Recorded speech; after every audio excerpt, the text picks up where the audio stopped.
Ang lason ng inggit. May ibang tao na hindi natuwa sa tagumpay ng iba.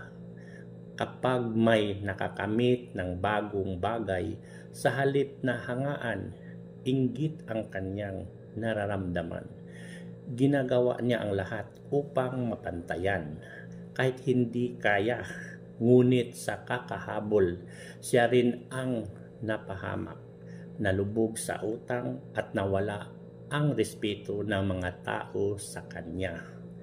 Tunay na ang inggit ay parang lason, unti-unting pumapatay sa kasiyahan ng puso. Mas mabuting naging kontento at magpursige sa sariling paraan kaysa mabuhay sa paghahabol sa iba.